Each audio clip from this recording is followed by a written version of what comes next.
حضرت جنید بغدادی اور پرندے کا واقعہ۔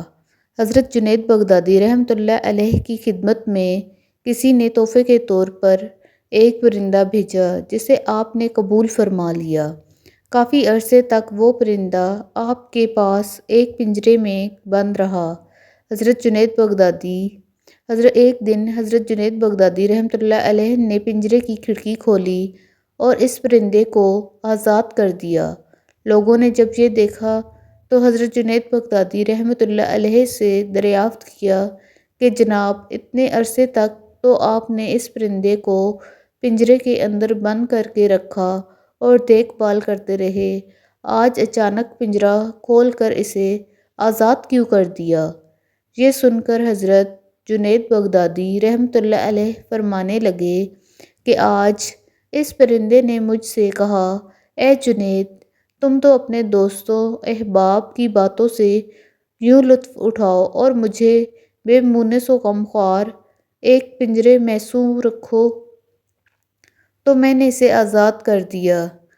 مگر جب وہ پرندہ اڑا تو اس نے کہا، اے جنید، پرندے جب تک ذکر الہی میں مصروف رہتے ہیں اس وقت تک کسی بھی جال میں نہیں پھنستے، لیکن جوں ہی وہ ذکر الہی سے غافل ہوتے ہیں تو فوراً قید میں مبتلا ہو جاتے ہیں۔ پھر وہ پرندہ کہنے لگا، میں تو ایک ہی مرتبہ ذکر الہی سے غافل ہوا تھا کہ اس کی سزا میں برسوں قید رہا۔ ہائے جنید، ان لوگوں کی قید کا زمانہ کتنا طویل ہوگا جو مدتوں تک ذکر الہی سے غافل رہتے ہیں۔ اے جنید، میں آپ کے سامنے وعدہ کرتا ہوں کہ اب کبھی ذکر الہی سے غافل نہیں ہوں گا۔ یہ کہہ کر وہ پرندہ اڑ گیا۔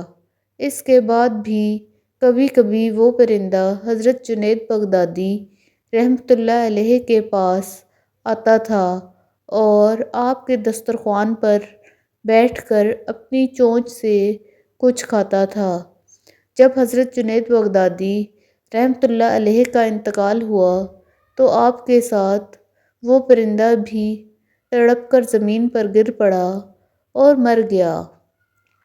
لوگوں نے اس پرندے کو بھی آپ رحمۃ اللہ علیہ کے ساتھ دفن کر دیا۔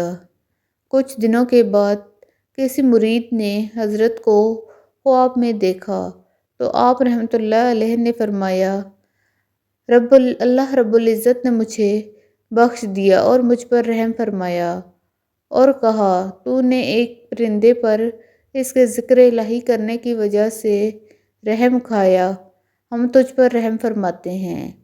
اس واقعے میں ان لوگوں کے لیے عبرت کا سامان موجود ہے جو ہر وقت ذکر الہی سے غافل رہ کر اپنی زبانوں سے لہو لعب کے کلمات کی ادائیگی میں لگے رہتے ہیں۔ میں امید کرتی ہوں میری یہ ویڈیو آپ کو پسند آئی ہوگی، اور اگر آپ کو میری ویڈیو پسند آئی ہو تو اسے ضرور لائک کیجیے گا اور میرے چینل کو سبسکرائب کرنا نہ بھولیے گا تاکہ میں آپ کے لیے نئی نئی ویڈیوز لاتی رہوں۔ اس کے ساتھ ہی میں آپ سب سے اجازت چاہوں گی۔ اللہ تعالیٰ ہم سب کا حامی و ناصر ہو اور ہم سب پر اپنی رحمت کا سایہ کیے رکھے۔ اللہ حافظ۔